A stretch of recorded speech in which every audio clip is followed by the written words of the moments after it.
ಕಾಂಗ್ರೆಸ್ ಸರ್ಕಾರ ಚುನಾವಣಾ ಸಮಯದಲ್ಲಿ ಪ್ರಣಾಳಿಕೆಯಲ್ಲಿ ರೈತರ ಧ್ವನಿಯಾಗ್ತೀವಿ ಎಂದು ಭರವಸೆ ನೀಡಿ ಅಧಿಕಾರಕ್ಕೆ ಬಂದ ನಂತರ ರೈತರ ಸಮಸ್ಯೆಗಳನ್ನು ಆಲಿಸ್ತಾ ಇಲ್ಲ ಅಂತ ಶಾಸಕ ಎಸ್ಆರ್ ವಿಶ್ವನಾಥ್ ಆರೋಪಿಸಿದರು. ನಗರದ ಜಿಲ್ಲಾ ಬಿಜೆಪಿ ಕಚೇರಿಯಲ್ಲಿ ಬಿಜೆಪಿ ರಾಜ್ಯ ಘಟಕ ಬಿಜೆಪಿ ರೈತ ಮೋರ್ಚಾ ವತಿಯಿಂದ ಶುಕ್ರವಾರ ನಡೆದ ಪತ್ರಿಕಾಗೋಷ್ಠಿಯಲ್ಲಿ ಮಾತನಾಡಿದರು. ಸರ್ಕಾರದ ವಿರುದ್ಧ ದೊಡ್ಡ ಹೋರಾಟ ರೂಪಿಸೋಕೆ ಮುಂದಾಗಿದ್ದೀವಿ, ಮೇಕೆದಾಟು ಕಟ್ತೀವಿ ಅಂತ ದೊಡ್ಡ ಪಾದಯಾತ್ರೆ ಮಾಡಿ ಗಮನ ಸೆಳೆದಿದ್ರು. ಬೆಳೆಗಳಿಗೆ ಹೆಚ್ಚುವರಿ ಪರಿಹಾರ ನೀಡೋ ಮೂಲಕ ರೈತರ ಸಮಸ್ಯೆಗೆ ಧ್ವನಿಯಾಗೋ ಚುನಾವಣೆಯ ವೇಳೆ ಹೇಳಿದ್ದ ಸರ್ಕಾರ ಬಂದು 2.5 ವರ್ಷ ಕಳೆದಿದೆ. ಆದರೆ ರೈತರ ಹೆಸರು ಹೇಳ್ಕೊಂಡು ಬಂದ ಸರ್ಕಾರ ರೈತರ ಪರವಾದ ಕೆಲಸ ಮಾಡ್ತಿಲ್ಲ ಅಂತ ಆರೋಪಿಸಿದ್ರು. ರಾಜ್ಯದಲ್ಲಿ ಹೆಚ್ಚಿನ ಪ್ರಮಾಣದಲ್ಲಿ ಮೆಕ್ಕೆಜೋಳ ಬೆಳೆಯಲಾಗ್ತಿದೆ. ಇದರಿಂದ ಮೆಕ್ಕೆಜೋಳ ಖರೀದಿ ಕೇಂದ್ರ ತೆರೆಯೋ ಅವಶ್ಯಕತೆ ಇದೆ. ಈ ಬಗ್ಗೆ ಸಿಎಂರನ್ನ ಕೇಳಿದ್ರೆ ಕೇಂದ್ರ ಸರ್ಕಾರದ ಮೇಲೆ ಹೇಳ್ತಾರೆ. ರಾಜ್ಯ ಸರ್ಕಾರದಿಂದ ಯಾವುದೇ ಪ್ರೋತ್ಸಾಹಧನ ರೈತರಿಗೆ ನೀಡ್ತಿಲ್ಲ. ರಾಜ್ಯದಲ್ಲಿ ಎಲ್ಲೆಡೆ ಒಂದ್ ರೀತಿಯಲ್ಲಿ ಕಬ್ಬಿನ ದರವನ್ನ ನಿಗದಿ ಮಾಡಬೇಕು. ಬೆಂಗಳೂರು ಗ್ರಾಮಾಂತರ ಜಿಲ್ಲೆಯು ಅರೆನಗರವಾಗಿದೆ. ಇಲ್ಲಿನ ರೈತರು ವ್ಯವಸಾಯ ಬಿಟ್ಟು ಬೇರೆ ಮಾಡೋಕ್ ಸಾಧ್ಯ ಇಲ್ಲ. ಇದು ಬಯಲು ಸೀಮೆ, ಇಲ್ಲಿ ನದಿ ಮೂಲಗಳಿಲ್ಲ, ಇಲ್ಲಿನ ಕೆರೆಗಳು ಕಲುಷಿತವಾಗಿವೆ.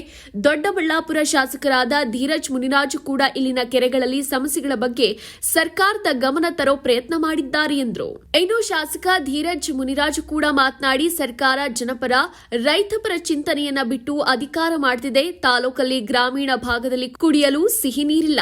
ನಗರ ಭಾಗಕ್ಕೆ ಜಕ್ಕಲಮಡಗು ಜಲಾಶಯದಿಂದ 2% ನೀರನ್ನ ನೀಡಲಾಗ್ತಿದೆ. ನಮಗೆ ಕಾವೇರಿ ನೀರು ನೀಡೋಕೆ ಕೂಡ ತಕರಾರಿದೆ ಅಂತ ಹೇಳಿದ್ರು.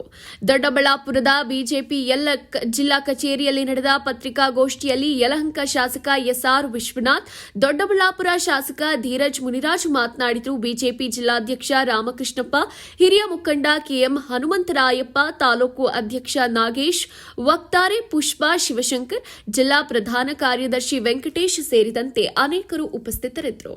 ಹಿಂದೂ ಧರ್ಮದ ಸ್ವಾಮೀಜಿಗಳು ಕೇಸೆ ಅಂತಂದ್ರೆ ಹಿಂದೂ ಧರ್ಮದ ಸ್ವಾಮೀಜಿಗಳು ಅಂತ ನಾವು ಅನ್ಕೊಂಡಿದ್ದೀವಿ. ಸೊ ಅವರವರ ಇಷ್ಟಾನುಸಾರ ಮಾತಾಡ್ತಾವ್ರೆ, ಅದು ಅವ್ರಿಗೆ ಬಿಟ್ಟಿರ್ತಕ್ಕಂಥದ್ದು.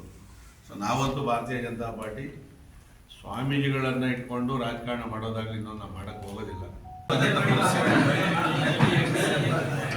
ನಮ್ಮ ಅಧಿಕಾರದ ಲಾಲಾಸೆ ಇಲ್ಲ, ಇವೆಲ್ಲ ಬಾಯಿ ಮಾತಲ್ಲಿ ಹೇಳ್ತಾ ಇದ್ದಾರೆ. ಅವ್ರು ಏನು 2 ವರ್ಷ ಬಿಡ್ತೀವೋ ಇಲ್ವೋ ಅನ್ನೋದು ಅವ್ರಿಗೆ ಗೊತ್ತಿರಬೇಕು, ನಮಗಂತೂ ಗೊತ್ತಿಲ್ಲ. ಆದರೆ ಇದರಿಂದ ಇವತ್ತು ಇಡೀ ರಾಜ್ಯದಲ್ಲಿ ಅಲ್ಲೋಲ ಕಲ್ಲೋಲ ಸೃಷ್ಟಿ ಆಗ್ತಾ ಇದೆ. ಅಧಿಕಾರಿಗಳು ಕೆಲಸ ಮಾಡ್ತಾ ಇಲ್ಲ, ಅಧಿಕಾರಿಗಳು ಇದರ ಸದುಪಯೋಗವನ್ನು ಚೆನ್ನಾಗಿ ಮಾಡ್ಕೊತಾ ಇದ್ದಾರೆ. ಈ ಸಂದರ್ಭದಲ್ಲಿ ಕಾಂಗ್ರೆಸ್ ಬಿಟ್ಟಂತ ಯಾರು ಮುಖ್ಯಮಂತ್ರಿ ಆಗಬೇಕು, ಯಾರು ಹೇಳಬೇಕು, ಯಾರು ಬೀಳಬೇಕು, ನಮಗೇನು ಅದರಲ್ಲೇನು ಭಾಳ ಆಸಕ್ತಿ ಏನಿಲ್ಲ.